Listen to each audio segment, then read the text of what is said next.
Voilà, je suis donc Gilles Joannin, je suis l'auteur du roman intitulé Les Roses Blanches. Je vais lire des extraits courts du livre de Jean Follin qui s'appelle Paris, où il est fait allusion notamment au but de Chaumont, comme on l'entendra, et qui a été préfacé par moi-même dans l'ancienne histoire de Phébus. Follin qui, pour moi, a été, comment dire ça, une sorte d'initiateur, hein, qui m'a mis en marche vers l'écriture, même si mon écriture a évolué par la suite vers d'autres eaux. C'est à lui que je dois le goût de commencer à prendre la plume. Voilà. Je vais donc lire des extraits du Paris de Follin.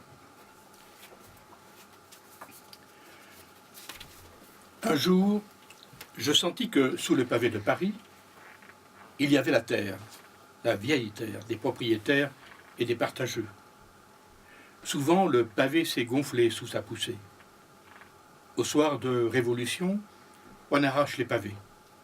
L'on casse l'asphalte et la terre apparaît. Une terre maigre, certes, mais qui tente à conquérir les sucs du ciel. Il est doux de traverser Paris comme le village. Il émouvra notre cœur, le dernier petit cordonnier acclimaté au plus haut étage d'un futur gratte-ciel et qui mettra ses lunettes pour regarder mourir le soleil. Il se réfugiera au Père-Lachaise, le dimanche, près du tombeau des maréchaux. Mais lorsque le petit cordonnier sera mort, qu'il n'y aura plus aucun de ses pareils, son souvenir subsistera dans une fleur, dans une herbe déterminée, minutieusement classée dans les dictionnaires et qui portera son nom. Voilà ce que Paris nous apprend. Ils sont pour durer, le ciel et la terre. Et maintenant, le passage où il est question de la butte Chaumont, où nous nous trouvons ce soir. Les noces qui se célèbrent dans le restaurant du parc des Buttes Chaumont bénéficient de la permission de se promener la nuit entière sous les étoiles à travers rocailles et verdure. Les souliers vernis que chaussent alors les tueurs des abattoirs crissent sous la pierraille des allées, sur les côtés desquels les pluies diluviennes ont déposé des lits de sable fin. Les minuscules fragments de peau morte, des rousses laiteuses, flottent dans le feuillage. Des oiseaux aquatiques, d'espèces vulgaires, dorment sur le gazon rafraîchi. Le pont, d'où souvent des gens se tuent dans le triste veston tissé à Roubaix, se dresse net et noir. Au 14 juillet, et ce jour-là seulement, le peuple des Buttes Chaumont a permission de marcher, de s'asseoir, de s'étendre sur les pelouses. Aussi peut-on voir sur un coin de tertre, près d'une tache de vin silencieusement aspirée par la terre, la place où s'étendit le dos d'une femme qui s'endormit dans l'après-midi bleu.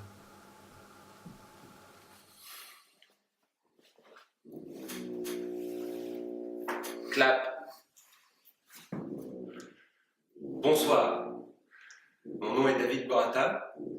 C'est pas grave, Ça marche pas. Il faut que je sois plus naturel. Mais c'est pas mal en fait de me dire bonsoir comme ça. Oui, vas-y, c'est très bien. Bonsoir. Mon nom est David Borata. Je sors un roman à la rentrée chez Phébus, Portrait du fugitif. Je vais, pour les 40 ans de Phébus, vous lire des contes turcs parus en 1990, Sublimes paroles et idiotie de Nasreddin Hoxha. Premier conte. Le mot et la chose. Un jour, Nasreddin, histoire de gagner un peu d'argent, décide de donner des leçons de kurde, langue dont il ne connaît d'ailleurs que quelques mots. Son premier élève est un marchand qui se rend au Kurdistan pour affaires. Apprends-moi des mots qui me seront utiles dans mon voyage. Pour commencer, comment dit-on soupe chaude par exemple, puisque je descendrai à l'auberge?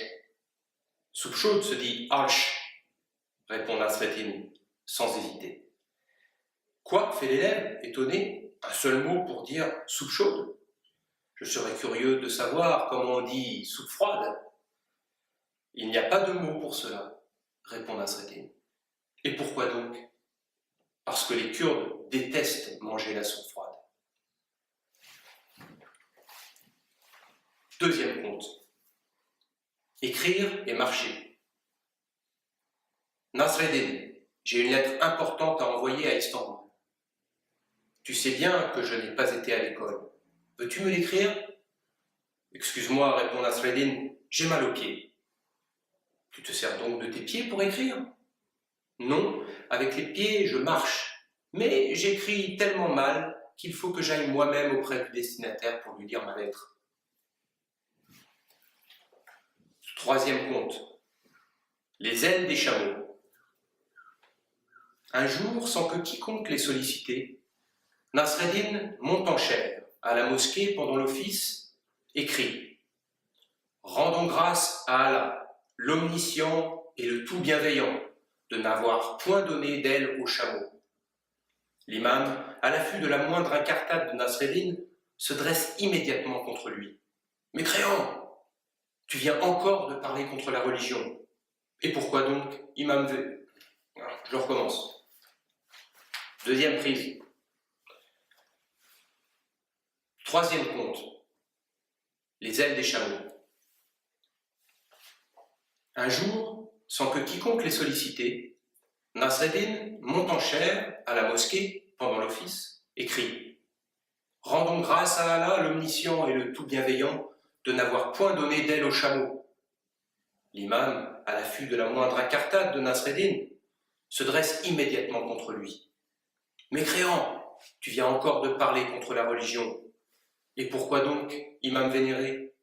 Si les chameaux avaient des ailes, les musulmans pourraient tous accomplir le pèlerinage. » Certainement, répond le Hoja. Mais as-tu pensé le plus important? Si les chameaux avaient des ailes, ils casseraient les tuiles en se posant sur les toits, sans compter que leur bouse obstruerait les gouttières. Allah, c'est mieux. Okay. So my French is unfortunately painfully insufficient. That's why I'm speaking in a non-European language in English, which is from these days non-European English language anymore. I would like to say a few words about my friend Boris Pachor. I met him when I was young. I was 20 or something, and he was 50 or something, and he called me during that years my young friend. Now I met him a few days ago in Trieste, where he lives, and he still calls me my young friend, and I'm not so young anymore, but also he is not. He is 103 years, maybe the oldest European living author. Boris Pachor survived the whole 20th century, ideological century of wars or everything. When he was a child, he saw how fascists burned Slovenian National Home in Trieste. That was in 1922. When he was still young, he was a member of a resistance in Trieste, Slovenian resistance, and he was sent to concentration camp. So he saw a lot of dead bodies and so on. And when he was older, he was in conflict with communist regime in Yugoslavia, and he was for 2 years banned to enter Yugoslavia because of his criticism of that regime. So he was in conflict with all three totalitarianism in 20th century. At Fabius, his book Printemps difficile was published, and this is the book that I love, one of the, I think his best book maybe. And I remember the fragment which is connected to Paris. Namely, when he was released from concentration camp, all former prisoners were situated in one sanatorium near Paris to recover. And he fell in love with a nurse named Odette. This is his story. His hero has another name in the novel. And because he was in love, he wanted to give her something, so to give her some present. And he had nothing because he came from concentration camps, hardly alive. But he had something which was in well condition, namely German military boots. The American soldiers gave them something to dress and to boot, and he decided to sell these boots in flea market near Paris. So he went with these military boots, and all the day from the morning till the night he tried to sell this book. People are buying and selling, etc. Nobody wanted these boots. So he went with sorrow and sad back to the sanatorium, and he had nothing to give to Odette. He gave her later, many years later, this book when he describes all of this. But this fragment, this little fragment with military boots that in Paris nobody wanted to buy it, even if they're in such a good condition. It's a fragment that it shows for me the real writer who understands not only the circumstances and ideologies, etc., but the sorrow of human being.